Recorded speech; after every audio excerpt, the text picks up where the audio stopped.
2004 সালে প্রথম উড়াল পথের আওতায় আসে রাজধানী। সময়ের সঙ্গে সঙ্গে বাড়তে থাকে ফ্লাইওভারের সংখ্যা। বর্তমানে শুধু ফ্লাইওভারই নয়, একের পর এক প্রকল্পে ঢেকে যাচ্ছে মাথার উপরের খোলা আকাশ। বহরে যুক্ত হয়েছে elevated expressway, metro rail, BRT সহ নানা প্রকল্প। স্বাভাবিক দৃষ্টিতে উড়াল সড়কের নিচে থাকা এই জায়গা খুব বেশি মনে না হলেও এর মোট পরিমাণ কত হতে পারে জানেন কি?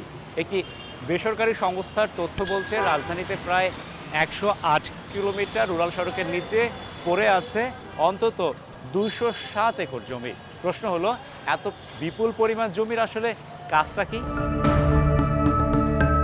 রাজধানীতে এক খণ্ড জমি সোনার চেয়েও দামি। চরমে বাস্তবতা সবাই বুঝলেও ব্যতিক্রম হয়তো সিটি কর্পোরেশন। নয়তো জমির এত অপব্যবহার হয় কি করে?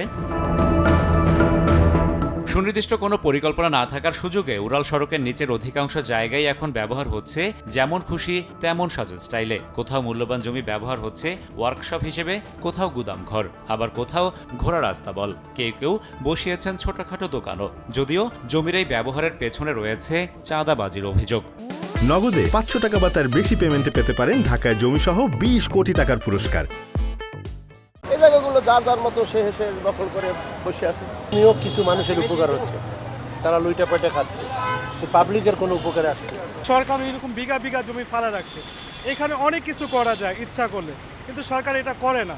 একটু পরিকল্পনা আর সদিচ্ছা থাকলে অনাদরে পড়ে থাকা এসব জমি ব্যবহার করে কাজে লাগানো যেত গণমানুষের কল্যাণে। তৈরি করা যেত বিশ্রামাগার, শিশুদের খেলাধুলার জায়গা, মেডিকেল সেন্টার, ওয়াকওয়ে সহ অনেক কিছুই। সম্প্রতি ফ্লাইওভারের নিচের জায়গার এমন বহুমুখী ব্যবহার নিয়ে রূপকল্প তৈরি করে বেসরকারি সংস্থা centre for inclusive architecture and আরবানিজম। নেতৃত্ব দেন প্রতিষ্ঠানটির নির্বাহী পরিচালক অধ্যাপক ডক্টর আদনান জিল্লুর মোর্শেদ। আমাদের কোনো সংস্থা বা দায়িত্বশীল কোনো প্রতিষ্ঠান আসলে এই জায়গাটা নিয়ে চিন্তাও করেনি। ফ্লাইওভারগুলো যে এলাকাগুলোর উপর দিয়ে গেছে, তার যে চারপাশে স্থানীয় বাসিন্দারা আছেন, অন্যান্য পেশাজীবীরা আছেন, সবার সম্পৃক্ততা নিয়েই কিন্তু আমরা সেই জায়গাগুলোকে গণপরিসরে রূপান্তর করতে পারি। বড় কোনো অঙ্কের বাজেট ছাড়াই এই পরিকল্পনা বাস্তবায়ন সম্ভব বলছে সংস্থাটি। এর জন্য কিন্তু খুব বেশি টাকারও প্রয়োজন নেই।